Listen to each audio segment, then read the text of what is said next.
Hello नमस्कार दोस्तों, welcome to the concept कक्षा यूट्यूब चैनल। आज से हम शुरू कर रहे हैं अपने एडवांस मैथ्स का सफ़र। और एडवांस मैथ्स में सबसे ज़्यादा जो इम्पोर्टेंट फ़िलहाल के टाइम में अगर कोई चैप्टर है वो है मेंसुरेशन। तो मेंसुरेशन से शुरुआत करते हैं, ठीक है। चलिए, मेंसुरेशन 2D हम पढ़ेंगे। 2D में अलग अलग शेप्स होती हैं। शुरुआत हम ट्राइंगल से कर रहे हैं आज। ट्राइंगल की कुछ कॉन्सेप्ट आज पढ़ेंगे और उसके बाद अगले लेक्चर में पढ़ेंगे थोड़े बहुत। 2 लेक्चर में ट्राइंगल को कंप्लीट पढ़ाया जाएगा आपको, ठीक है। तो शुरुआत करते हैं मेंसुरेशन होता क्या है, ठीक है। मेंसुरेशन 2D में आपको कैसी कैसी शेप्स मिलेंगी। 2D क्या होता है, जैसे जो सिर्फ दो डायमेंशन यानी कि दो दिशाओं की तरफ फैला हुआ, जैसे ट्राइंगल है, क्वाड्रिलेटरल है, सर्कल है, पॉलीगन है। हम मेजरली इन चार ही शेप्स के बारे में पढ़ेंगे इस पूरे चैप्टर में। इन 4 शेप्स को मिलाकर सबसे पहले जैसे ट्राइंगल पढ़ेंगे, उसके बाद क्वाड्रिलेटरल, सर्कल और पॉलीगन। अब जैसे ट्राइंगल भी अलग अलग टाइप के होते हैं तो टाइप्स ऑफ ट्राइंगल भी पढ़ेंगे। क्वाड्रिलेटरल भी अलग अलग होते हैं तो अलग अलग करके पढ़ेंगे। सर्कल, पॉलीगन, सबको एक एक करके पढ़ा जाएगा, ठीक है। सबसे पहले जानते हैं कि डायमेंशंस क्या होती है, विमाएँ। जैसे ज़ीरो डायमेंशन फिगर क्या होती है। ज़ीरो डायमेंशन फिगर यानी कि जैसे मैंने ये एक पॉइंट बना दिया। अब इस पॉइंट को देखेंगे तो ना तो इस पॉइंट की कोई लेंथ है कि ना ये आगे बढ़ रहा, ना ये ऊपर नीचे कहीं जा रहा है ना। कोई ज़ीरो डायमेंशन फिगर है इन पॉइंट्स की, है ना। लेकिन अगर मैं 1 डायमेंशन फिगर पे ध्यान दूँ तो 1 डायमेंशन फिगर कैसे होगी।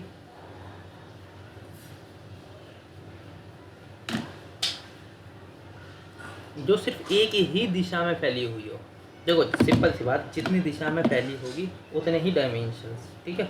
मैक्सिमम एक इंसान कितनी दिशाओं में अपने आप को मूव कर सकता है, 3 ही। एक अपने राइट टू लेफ्ट जा सकता है, एक अपने आगे पीछे हो सकता है और एक ऊपर से नीचे हो सकता है। इसके अलावा कुछ अलग से चौथी दिशा तो होती ही नहीं है। मेजरली इंसान राइट लेफ्ट, आगे पीछे, राइट लेफ्ट, ऊपर नीचे, ऐसे ही 3 जगह ही मूव हो सकता है। तो इसलिए कोई फिगर भी हो 3D से ज़्यादा तो हो ही नहीं सकती, ठीक है। तो ज़ीरो डायमेंशन फिगर क्या हुई, एक पॉइंट। ऐसे ही एक पॉइंट, फिर एक पॉइंट, फिर एक पॉइंट, ऐसे लगातार कुछ पॉइंट्स को जब मिला दिया जाए, एकदम सटा के मिला दिया जाए तो फिर बनती है लाइन, ठीक है। जो एक सिंगल डायरेक्शन में मूव कर रही हो, या तो इस तरफ हो सकती है, नहीं तो लाइन ऐसे ऊपर से नीचे भी तो हो सकती है ना। चलिए, 2D फिगर क्या होगी। 2D फिगर वो होगी जो 2 दिशाओं में फैली हुई हो। जैसे ट्राइंगल देखो, ट्राइंगल क्या इस पूरी लाइन में देखो कैसे है, ये नीचे से ऊपर की ओर भी हैं यही सारी आकृतियाँ, और यही सारी आकृतियाँ राइट टू लेफ्ट भी जा रही हैं। अब चाहे आप इसमें देखो, ट्राइंगल देख लो, ये भी ऊपर नीचे की तरफ जा रहा है, ये भी, सर्कल भी, ऑक्टागन भी, एक स्क्वायर भी, पेंटागन, हेक्सागन, सेमी सर्कल, सब देखो। सेमी सर्कल भी देखो ऊपर की तरफ भी मूव कर रहा है और नीचे की तरफ भी मूव कर रहा है। वहीं अगर मैं जब 3D आकृति देखूंगा तो देखो 3D आकृति नीचे से ऊपर भी हो रही है, राइट टू लेफ्ट भी जा रही है, और इसकी एक गहराई भी है जो अंदर की तरफ को जा रही है, जैसे ये ना। तो 3D आकृति तीनों दिशाओं की ओर फैली हुई होती है, तो ये 3D आकृति होंगी, ठीक है। तो 2D आकृति में सबसे ज़्यादा हम क्या पढ़ेंगे, पेरीमीटर। पेरीमीटर क्या होता है, पेरीमीटर होता है कि किसी भी एक आकृति को बनाने के लिए जितनी आपको लेंथ चाहिए वो लेंथ, है ना। इसकी डेफिनेशन हिंदी और इंग्लिश दोनों में लिखी, किसी भी बंद समतल आकृति की बाहरी रेखा की सभी लंबाई का योग। जैसे मैंने एक सर्कल, ट्राइंगल बनाया। अब इस वाली लेंथ की पूरी की लंबाई मैंने ए लिख ली, इस वाले की बी और इसकी सी। तो पेरीमीटर क्या होगा, इन तीनों को जोड़ दो आपस में, ए प्लस बी प्लस सी, तो पेरीमीटर हो गया ये।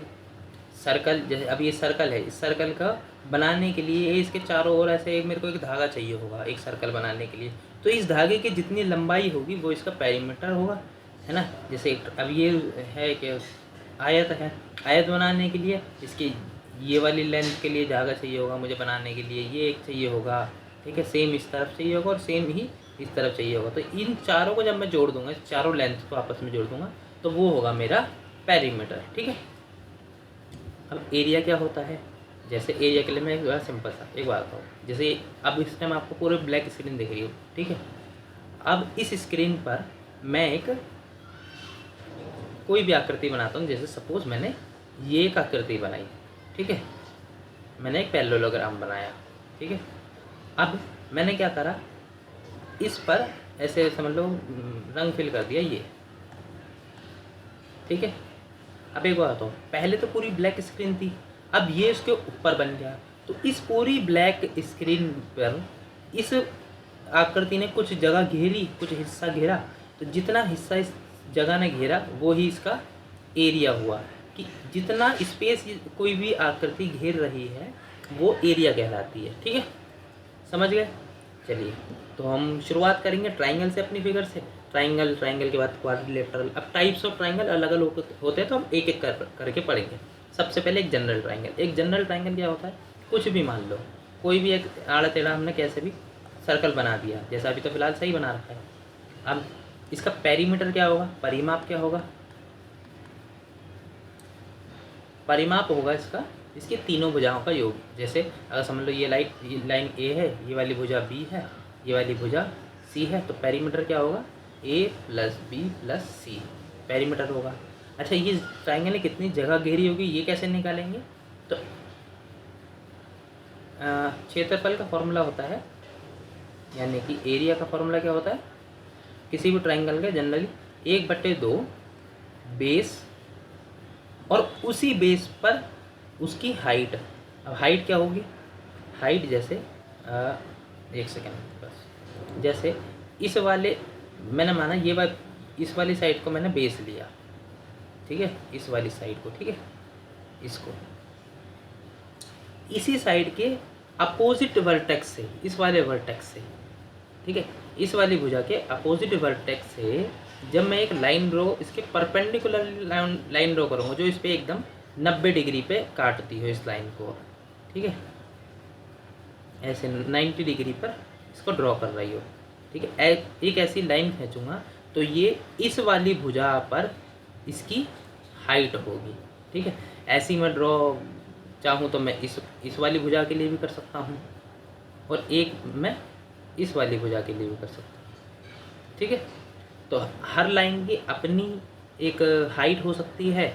अब मैं एरिया, अच्छा ये भी है, मैं चाहूँ तो एरिया चाहे इस वाली लाइन से निकालूं, चाहे इस वाली लाइन से निकालूं या इस वाली लाइन से निकालूं, एरिया हर तरफ से आपस में बराबर ही आएगा, ठीक है। और एक चीज़ और याद रखिए, जिस रेशियो में भुजाएं होंगी, जैसे समझ लो भुजाएं A/B/C है, तो उनकी हाइट उसके अपोजिट रेशियो में होगी। जो समझ लो पहले वाले की H1 हाइट होगी, तो दूसरे वाले की H2 हाइट होगी, तो तीसरे वाले की H3 हाइट होगी। तो जिस रेशियो में भुजाएं होंगी उसके जस्ट अपोजिट रेशियो में इनकी हाइट्स होंगी। इसको मैं चाहूँ तो ऐसे भी लिख सकता हूँ, अगर जिस रेशियो में हाइट्स होंगी उसके अपोजिट रेशियो में इनकी भुजाएं होंगी, इस चीज़ को मैं ऐसे भी लिख सकता हूँ, ठीक है। तो डायरेक्ट क्वेश्चन से शुरू करते हैं। पहला क्वेश्चन, उस त्रिभुज का क्षेत्रफल क्या है जिसका आधार 21.4 सेंटीमीटर और ऊंचाई 15.5 सेंटीमीटर है, ठीक है। अच्छा, मैंने ट्राइंगल का एरिया का फॉर्मूला क्या बताया था, 1/2 बेस इंटू हाइट। अब देखो इसमें सब कुछ तो दे ही रखा है, 1/2 एज इट इज़ रखा, बेस आधार के लिए कितना कह रहा है 21.4 इंटू हाइट, हाइट कितनी है 15.5,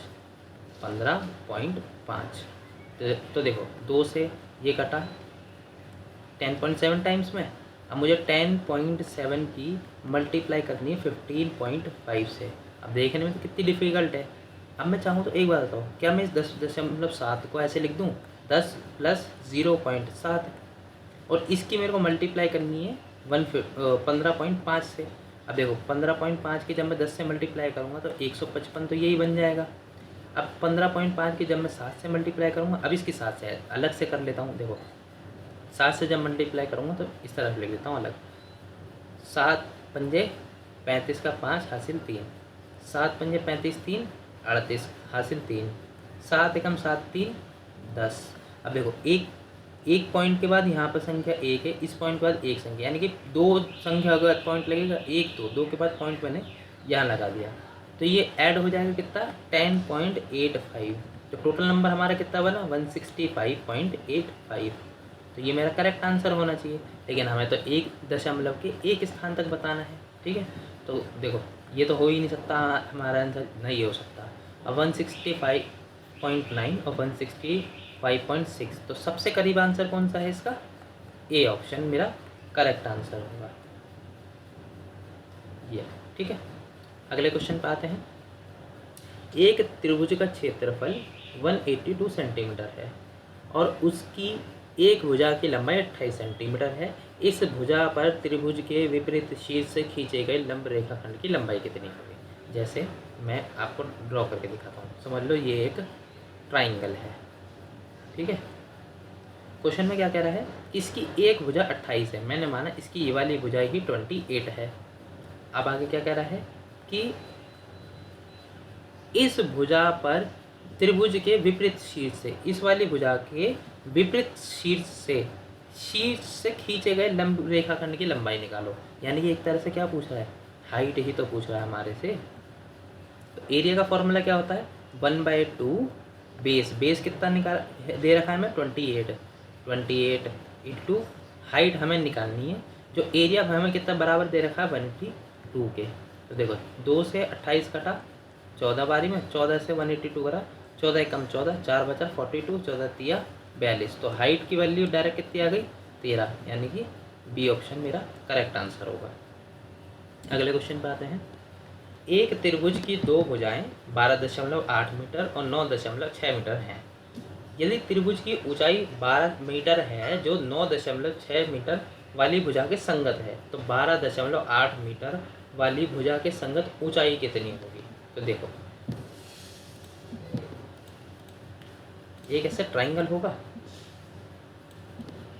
है ना, इधर ड्रॉ कर लेते हैं इसको।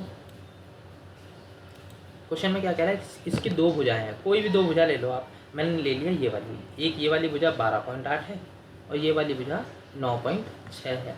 अब क्या कह रहा है, त्रिभुज की ऊंचाई 12 मीटर है जो 9.6 वाली भुजा के संगत है, मतलब इसकी हाइट 9.6 भुजा वाली की संगत कितनी दे रखी है, इसके संगत है कितनी 12 मीटर।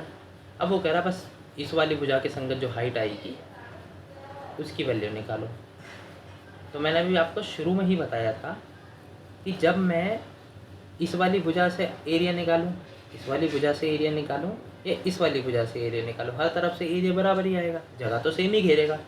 तो देखो हम क्या करेंगे, दोनों भुजाओं का से अलग अलग वो निकालेंगे एरिया, उनको आपस में इक्वल कर देंगे, हमारा आंसर आ जाएगा।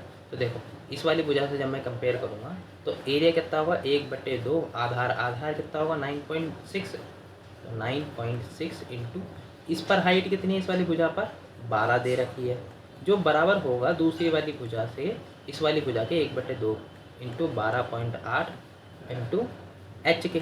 समझ लो इसकी मैंने हाइट को, मैंने इस वाली हाइट को मैंने एच नाम दे दिया। अब देखो जो काट रहा है काट सकते हैं हम आसानी से।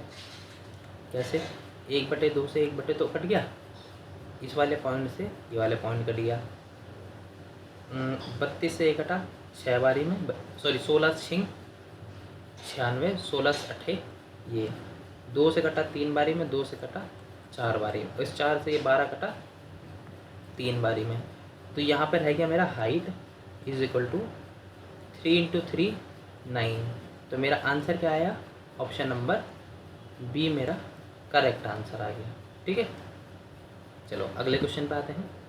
एक त्रिभुज का क्षेत्रफल 1470 सेंटीमीटर स्क्वायर है।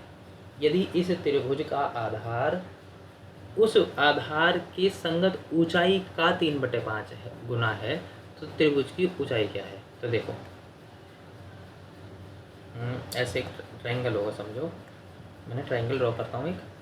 ठीक है, क्वेश्चन में क्या कह रहा है कि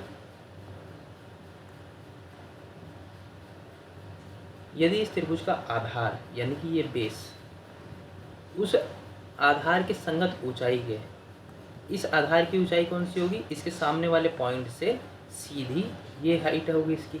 ठीक है, इसकी वाली ऊंचाई का 3/5 गुना है, यानी कि ऊंचाई का 3/5 यानी कि अगर ऊंचाई इसकी 5x है तो बेस कितना होगा, 3x होगा। देखो बेस बराबर क्या कह रहा है कि हाइट का 3/5, ये वाले हाइट नीचे आ जाएगी, तो बेस अगर 3 है तो हाइट 5 होगी। ये रेशियो समझ में आ गया होगा आपको, ठीक है। तो चलो आगे क्वेश्चन पढ़ के देखते हैं। अब हमें क्वेश्चन में त्रिभुज का एरिया दे रखा, तो एरिया बराबर क्या होता है, area is equal to 1/2 base into height. तो देखो 5 तिया कितना था, 15 से मैं डायरेक्ट इसको डिवाइड करता हूँ। तो 15 निम्न 135 होता, बचा 12, 120 हो गया, 15 अट्ठे 120, और ये वाला 2 इधर आके मल्टीप्लाई होगा, तो 98 इंटू 2 कितना होगा, 196 बराबर होगा। एक एक्स ये रह गया, एक एक्स ये रह गया, एक्स स्क्वायर के। तो एक्स की वैल्यू डायरेक्ट कितनी होगी, 196, इसका स्क्वायर होता है 14 का, तो एक्स की वैल्यू 14 आ गई। हमें निकालने की इसकी हाइट की वैल्यू, हाइट क्या है 5x, तो 5 इंटू 14 इज इक्वल टू 70 मेरा करेक्ट आंसर होगा, डी ऑप्शन। और वैसे हम पता है सोच सकते थे क्या, हमसे क्या पूछा है, त्रिभुज की ऊंचाई तो बतानी है, और ऊंचाई कितनी थी 5x, तो यानी कि मेरा जो आंसर होगा वो 5 का मल्टीपल होगा। 5 का मल्टीपल ना ये है ना ये है ना ये है, ये ही इकलौता बचा है मेरा करेक्ट आंसर 70। अगला क्वेश्चन देखते हैं। एक त्रिभुज के आधार की लंबाई उसकी ऊंचाई की लंबाई से 3 सेंटीमीटर कम है, ठीक है। पहले ट्रायंगल ड्रॉ करते हैं समझने के लिए एक बार इसको कैसे, और इसकी यहाँ पे ये इसकी हाइट मैंने मान ली, ठीक है। क्या कह रहा है, अब देखो एक त्रिभुज के आधार की लंबाई, आधार कितना है, हाइट की लंबाई से 3 कम है। अगर हाइट की लंबाई से ये 3 कम है तो यानी कि बेस अगर इसका b है तो हाइट इससे 3 ज़्यादा होगी, हाइट इसकी b+3 होगी। उल्टा सोच लिया ना मैंने, इसकी हाइट से 3 कम है ये, तो ये उल्टा भी तो सोच सकता हूँ कि बेस से ये 3 ज़्यादा होगा। अब मैं ऐसा कर क्यों रहा हूँ, क्योंकि आगे देखो मेरे से क्या कहा कि आधार की लंबाई बेस निकालना, तो मैं b निकाल सकता हूँ। एरिया दे रखा है मेरे को 104, तो देखो एरिया क्या होता है, area is equal to 1/2 into base into height, height कितनी है b+3, तो b+3, ठीक है, करेक्ट यही होगा मेरा। अब देखो ये वाला 2 इधर आके मल्टीप्लाई हो जाएगा, 104 का double 208 is equal to b into b+3, और मुझे निकालना क्या है बेस, यानी कि b की ही वैल्यू निकालनी है।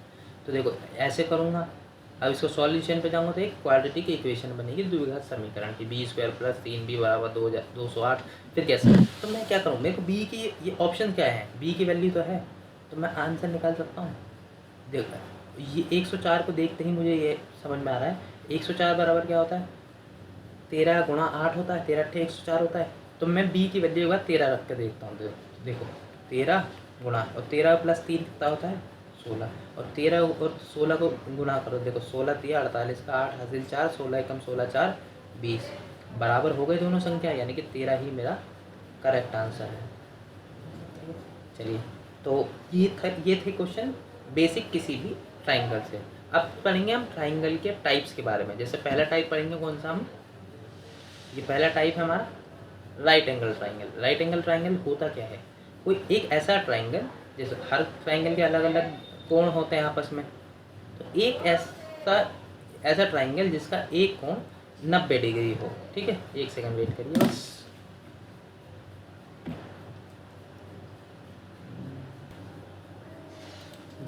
तो राइट एंगल ट्राइंगल मैंने क्या बोला कि एक ऐसा ट्राइंगल जिसका एक एंगल 90 डिग्री का हो, 90 डिग्री का हो, वो राइट एंगल ट्राइंगल होगा, समकोण त्रिभुज होगा, ठीक है। तो सब अच्छा, एक आपने थ्योरम बहुत अच्छी पढ़ी होगी, ये Pythagoras theorem 10th 9th 10th में बहुत ज़्यादा हम पढ़ते हैं। पाइथागोरस थ्योरम क्या होती है पाइथागोरस थ्योरम, जिसमें हाइपोटेनस का स्क्वायर बराबर होता है बेस का स्क्वायर प्लस परपेंडिकुलर का स्क्वायर। अच्छा इसमें क्या क्या लेंथ क्या होती है, ये जो सीधी खड़ी होती है इसे बोलते हैं परपेंडिकुलर, नीचे हमेशा बेस होता है, और ये जो स्लैंट, ये जो तिरछी रेखा होती है ये होती है इसकी हाइपोटेनस।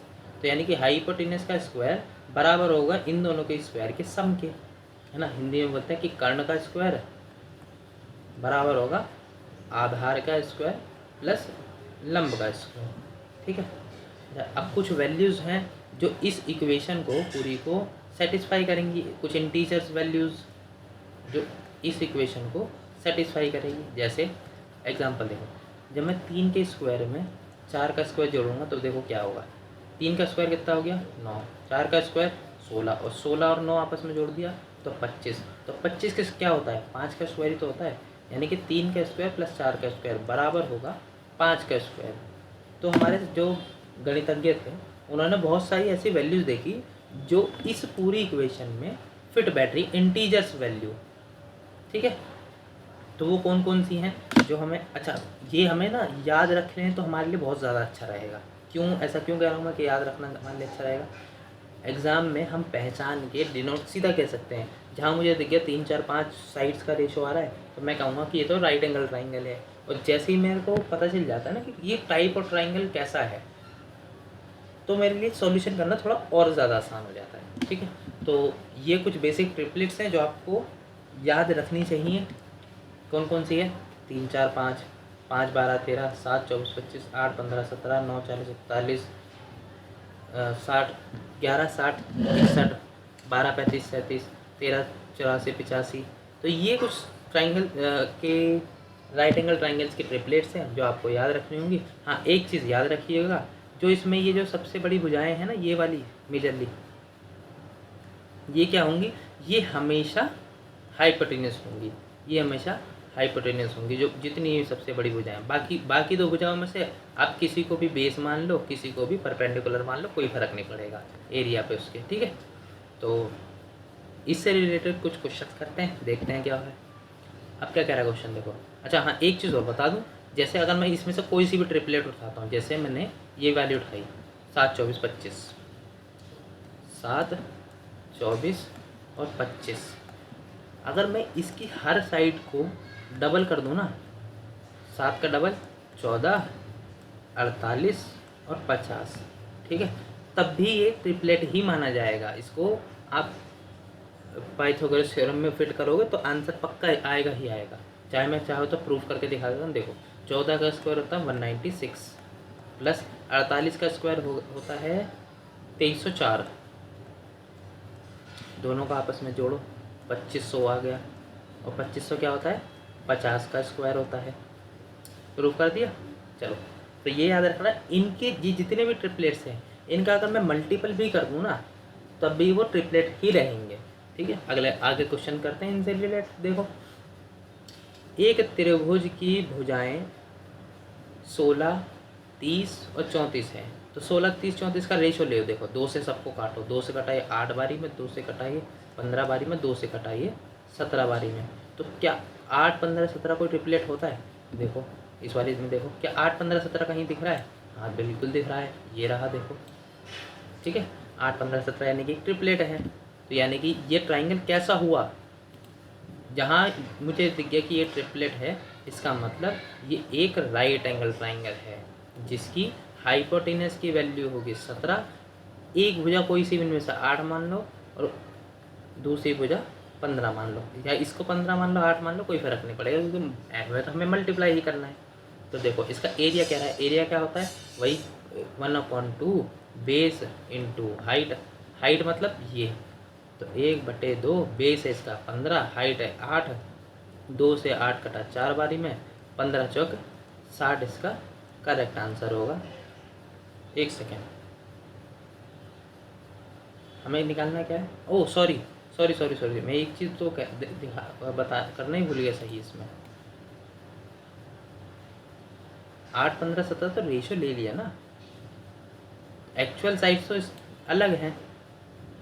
एक्चुअल साइज का रेशो क्या है 34 इसका हाइपोटेनस होगा, 16 ये होगा, 30 ये होगा।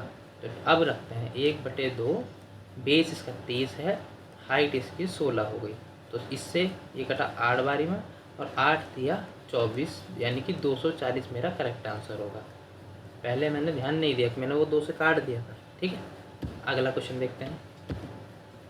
उस त्रिभुज का क्षेत्रफल क्या है जिसकी भुजाएं 9 40 41 है? तो 9 40 41 क्या कोई ट्रिपलेट होता है? देखो 9 40 41 दिख रहा है कहीं? बिल्कुल दिख रहा है। ये रहा 9 40 41 एक ट्रिपलेट है। तो इस क्वेश्चन का आंसर देखो क्या है। क्वेश्चन क्या है, उस त्रिभुज का एरिया निकालो जिसकी भुजाएं ये है। तो एरिया, अच्छा मैं अब बार बार में ट्राइंगल ड्रॉ करके कोई फ़ायदा नहीं है। ये तो हाइपोटेनस है, हाइपोटेनस का एरिया में कोई काम नहीं होता। तो इन दोनों का मल्टीप्ल का आधा ही होगा। क्या होता है 1/2 बेस इंटू हाइट, है ना। 2 से ये कटा 20 बारी में, और 20 गुणा 9 कितना हो गया 180। Correct answer A option. अगला क्वेश्चन देखो, एक त्रिभुजाकार बोर्ड की भुजाएं 12 35 37 है। अच्छा 12 35 37 देखते मुझे याद आना चाहिए, अच्छे से उसको रिवाइज करेगा पूरी टेबल को। 12 35 37 देखते मुझे याद आना कि एक ट्रिपलेट होता है, यानी कि ये एक राइट एंगल ट्राइंगल की बात हो रही है यहाँ पे। ठीक है, आप साइड्स के रेशियो को देख के ही बता सकते हैं कि वो किस तरह का ट्राइंगल है। ठीक है, अब वो क्या कह रहा है 8 रुपये प्रति मीटर की दर से इसे पेंट करने का खर्चा आएगा। अच्छा पेंट किसको किया जाएगा, सिर्फ साइड की बाउंड्री थोड़ी पेंट होगी, पेंट तो पूरा ट्राइंगल होगा, और पेंट उसकी सतह पर किया जाएगा, यानी कि उसकी एरिया पर किया जाएगा। तो एरिया को मैं 8, पहले एरिया निकालता हूँ। एरिया क्या होगा 1/2 बेस इंटू हाइट। अच्छा इनमें से कोई एक भुजा, एक बेस होगी एक हाइट होगी, हाइपोटेनस का तो एरिया में कोई काम नहीं है। तो बेस हो गया 12, हाइट हो गई 35, तो एरिया कितना आ गया 6, और 6 गुणा 35 कितना आ गया 210। तो 210 इसका एरिया आ गया 210 मीटर स्क्वायर। अब एक बताओ, वो कह रहा है 1 मीटर स्क्वायर के लिए वो 8 रुपये लेता है, तो 210 मीटर स्क्वायर के लिए कितना रहेगा 210 गुणा 8, यानी कि 1680 रुपये का खर्च आएगा। सी ऑप्शन करेक्ट आंसर रहेगा इसका। ठीक है, अगला क्वेश्चन देखते हैं। एक त्रिभुज की भुजाएं 1/3 1/4 और 1/5 के अनुपात में है। इसका परिमाप 141 है। इसकी सबसे बड़ी और सबसे छोटी भुजा के बीच का अंतर क्या होगा। अच्छा साइड का रेशो कितना दे रखा है 1/4 1/5 और 1/3 1/4 1/5। तो पहले इसको 1/3 1/4 1/5। अच्छा पहले बटे हटाने के लिए मैं क्या करता हूँ, इनका एलसीएम लो। 3 4 5 का एलसीएम कितना हो गया 4 5 20 और 3 60। तो सबको 60 से मल्टीप्लाई कर दो, इसको भी 60 से मल्टीप्लाई कर दो, इसको भी 60 से मल्टीप्लाई कर दो, इसको भी 60 से मल्टीप्लाई कर दो। तो आपका एक सिंपल रेशियो आ जाएगा। तो 60/3 कितना होता है 20,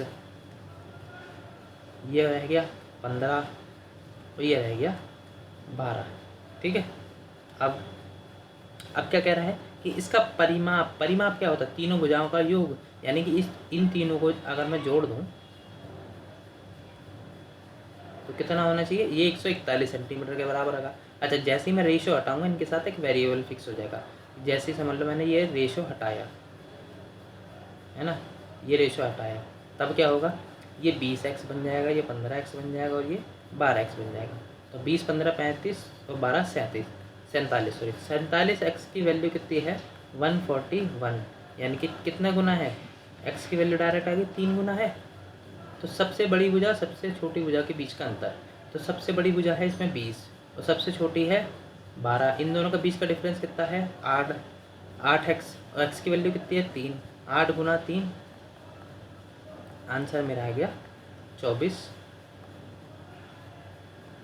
डी ऑप्शन करेक्ट आंसर होगा मेरा। अगले क्वेश्चन पे आते हैं। एक समकोण त्रिभुज का क्षेत्रफल 540 वर्ग सेंटीमीटर है। यदि उसके कर्ण 51 सेंटीमीटर है तो त्रिभुज का परिमाप ज्ञात कीजिए। अब क्या कह रहा है, जैसे समझ लो एक राइट एंगल ट्राइंगल है ऐसे, ठीक है।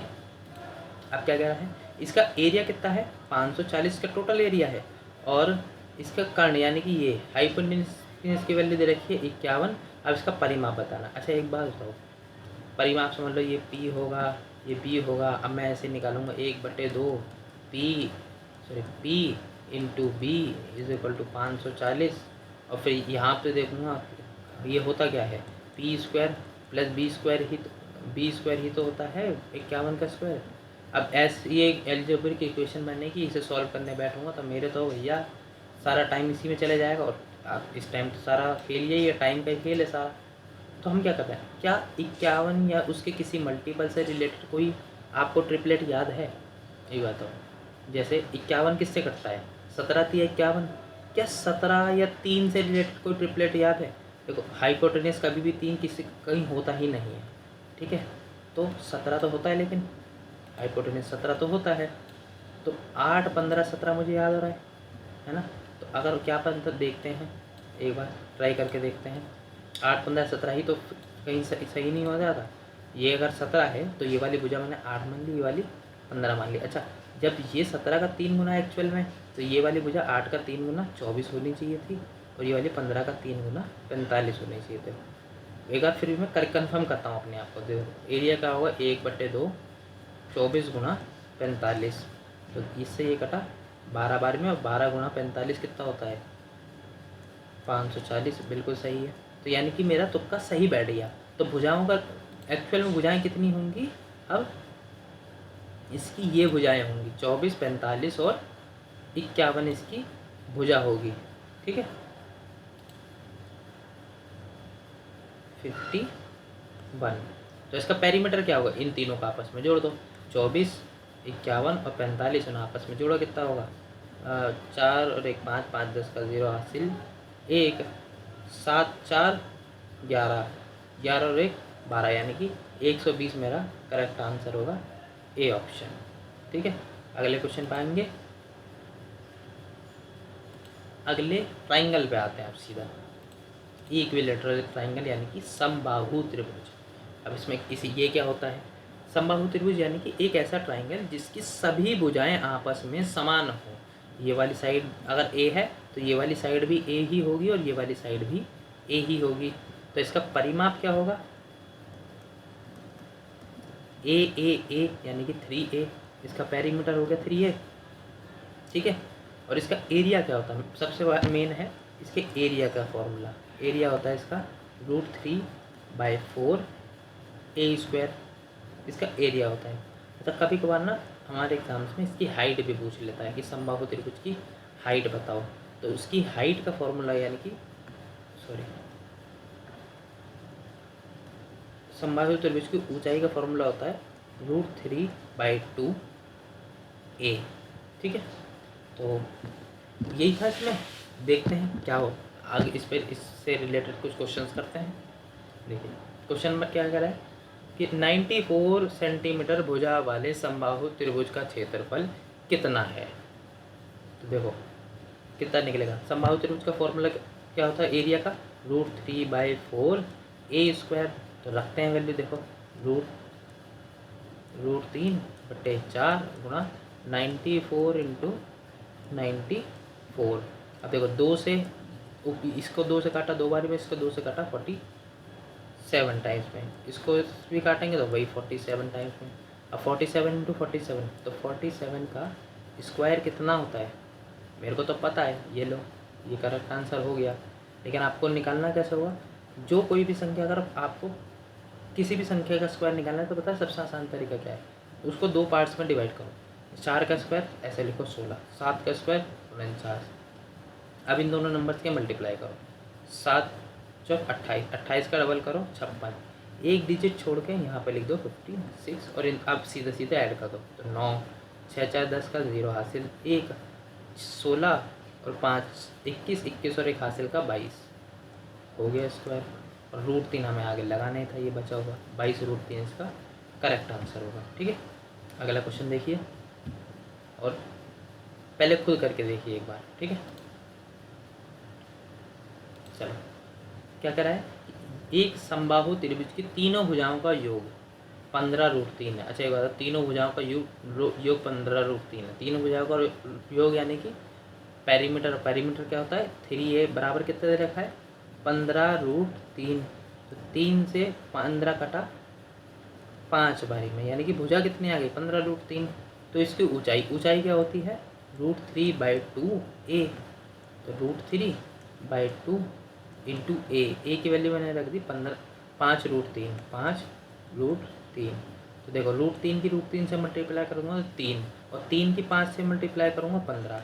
तो 15/2, 15/2 क्या होता है 7.5, मेरा करेक्ट आंसर होगा। अगला क्वेश्चन देखिए, यदि किसी समबाहु त्रिभुज की ऊंचाई इतनी दे रखी है 10√3, तो इसका एरिया क्या होगा। अच्छा ऊंचाई अगर 10√3 है, ऊंचाई क्या होती है √3/2a बराबर क्या दे रखा है 10√3 दे रखा है। √3 से √3 कट गया, ए की वैल्यू कितनी आ गई 20, और एरिया क्या होता है √3/4 ए स्क्वायर, तो √3/4 गुणा 20 गुणा 20, 20 से ये कटा 5 बारी में, फिर 4 से 20 कटा 5 बारी में, और 20 पंजे 100, √3 मेरा करेक्ट आंसर होगा डी ऑप्शन। ठीक है,